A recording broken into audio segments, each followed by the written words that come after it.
Guys, Infernal Hulk, just take down Iron Man. Yeah, what's up guys? And this is Villain Hubs. So right now, you see that this is right here at the Appalachian Mountain, the living city, where the Eldest has turned everybody there into monsters. So if some of you guys who don't know who the Eldest is, let me tell you that the Eldest is the child of Vinruviel, or another name is called the Mother of Horror, and the Eldest is the one who declared war on the one above all that happened in the last issue. Like you can see in the issue number 5 of the Infernal Hulk, the Eldest who possessed the Hulk's body fought with the avatar of the one above all, right? So why I call him the Eldest who possessed the Hulk's body, that's mean I want to tell that this is not the real Hulk, and this guy now got a new name called the Infernal Hulk. So make sure you are not confused, guys. So now get back here to the living city. This city is the Infernal Hulk's base, right? On the last issue, we all know the Avengers are watching all that happened when the Infernal Hulk defeated the one above all avatar, okay? Right here we can see Iron Man said, waiting on green from the Pentagon. And then he just said, I'm going. Then somebody just told back, don't.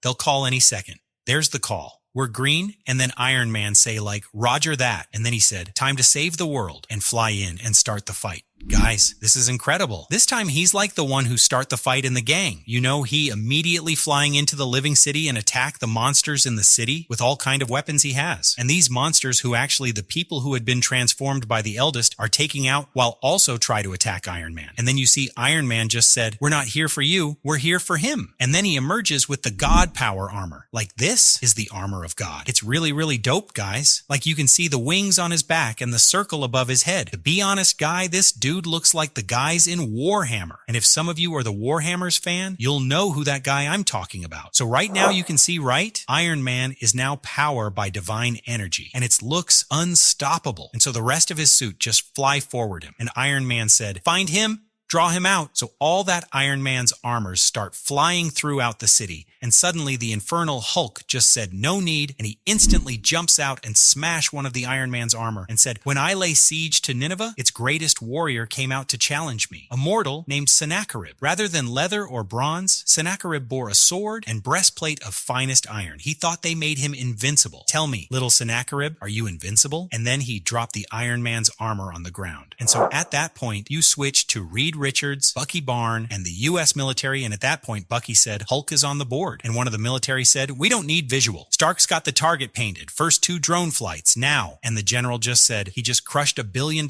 soldier like a pop can, Mr. Fantastic. Then Reed just said, Iron Man's Hellbuster armor is hours old. We think it can kill this iteration of Hulk. And then the question is like, think? Stark assured us it would kill it. Then Reed just like, we think it will. And Bucky asked, what if it doesn't? And Reed responds, that's what Operation Linus is for, Bucky. And he's like, what if Linus fails? Then Reed just said, that's when we stop asking, how do we win? And we start asking, how many can we save? So you can see, guys, even Reed Richards, the smartest man alive, considering the fact that Iron Man might not win. Like, this is unbelievable, right? And so what happened if Stark cannot win? Because you all see in the last issue, the Infernal Hulk just torn off the one above all's avatar body in half, right? So now let's jump to the fight between both of Iron Man and Infernal Hulk. Here you can see, right? Iron Man just throw a punch on the Infernal Hulk, and then his drones or armors just fly in and help Iron Man. Like you can see, guys, one of his drone just flying in and hit the Infernal Hulk, and Infernal Hulk just tear the drone in half, and all of the drone are responding together. But all of these attacks doesn't make any sense, and Infernal Hulk doesn't care and said, your little metal shirts are empty, Sennacherib. You came here alone, armed only with iron puppets, where an army of your kind failed. And so Iron Man just said, alone? 20% of the world's arsenal is aimed at your living city right now. And he continued, I've faced Hulks before. I know you won't stop. I know there's no prison strong enough and no place far enough away to send you. So I did the only thing I know how to do. I found a weapon. So you can see Iron Man is holding a spear, right? Do you know where that spear come from? Yeah, that spear he's holding is from the fight in last issue between the Infernal Hulk and the avatar of the one above all. So after the fight between both of them, the spear was left behind, and then Stark found it. But you can see here in the middle of the fight between Iron Man and Infernal Hulk, the ground of the earth is begin to crack. So maybe this is the power from the spear. Maybe it's too strong, right? And earth begin to crack. That is really, really impossible. So, and then Tony just said, I found a weapon and used it to make a better one. And in the moment, Tony stabs Infernal Hulk through the chest with the spear, and now I'm going to kill your ass with it. And then Infernal Hulk just said, I see you, little Sennacherib. I know why you came alone. You knew this battle was hopeless, that you would die here. You would not condemn others. So suddenly he tears off the Hellbuster's arm, then kicks him into a side of the cave and throw the spear back at Tony.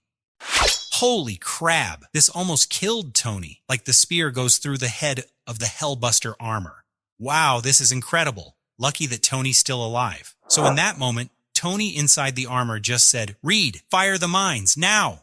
Reed! And then Reed doesn't want to do it. And he's like, Tony, you'll be killed. Get clear before I fire. And then Tony just like, now! Fire it right now. And so at that moment, Bucky was shocked and he just like, holy hell. And so the general just said, what the hell was that? And then Reed just said, self-burrowing cluster mines. They've been weakening the strata underneath for days, and now we've detonated them. Tony's sending Hulk's city into the Earth's core. So now the question asked, Dr. Richards, do you have any idea the irreparable harm you're doing to your planet? So Reed answered, believe me, Doctor, it'll be a lot worse if we don't. Meanwhile, as Infernal Hulk is defeating Tony, and then Tony starts laughing, and he just said, I broke your little fort. Your army's gone. Your city's in the ground. And in that moment, the Infernal Hulk start taunting him. Then he said, foolish little Sennacherib, the living city is an elder god, Golgolthia of the Volantine Choir, our eternal sanctuary, undying, and you cannot harm us here. And so Tony understand what he said and realized that he has only seconds. So he tells Reed, fire everything that's left. Fire Linus. But Reed responds, Tony, we already hit it too hard. The earth is begin to fall. We can't get out of there. And then Tony said, do it, Reed. And Reed said, the earth is breaking, Tony. And then Tony just said, Reed, for God's sake,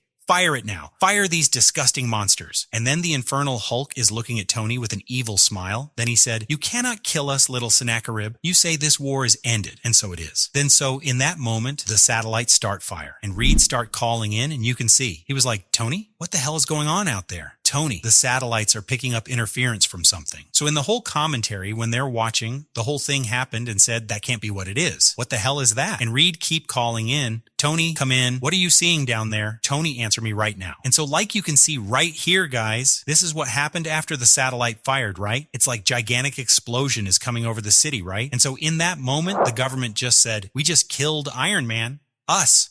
We did. So everyone is kind of panicking here, right? Like they don't know he's dead or not. And they're like, he knew the risks. Hell, he told us to fire. And that when the doctor told to hell with Iron Man, you just changed the course of the Kentucky River. You need to evacuate that region now. But the question asked, how long until we get a clear image? How should we know? We've never fired a weapon like this before. And then when everything cleared off, Bucky just said, wait, it's still there. The city's still there. And so Reed is looking at it. Then he tell, look. Over there, on the periphery. Zoom in on that image. Then as you can see, right, Tony is flying out of there by his drone that's seemingly corrupted. So this means Tony is still alive. So now the question asked, this is war now, isn't it? A real war. And Bucky said, yes, this is about the survival of mankind now. We had a choice this morning, but now we don't. Either we find a way to kill the Hulk, or humanity ends with us. And so now you see all these guys act like they don't care about what happened. So who the hell are these guys? You can see they're working as normal like nothing happened, right? But this group of people are so powerful, you know? So we're going to see it in the next issue. So they are the mutant population. The X-Men are jumping into this war in the next issue. This is so amazing. So with that being said, guys, I am going to end this video. And so if you enjoy my video, please make sure you click the like button. And if this video make your day, please click subscribe. You know this has helped me a lot. So thank you guys for watching. Peace.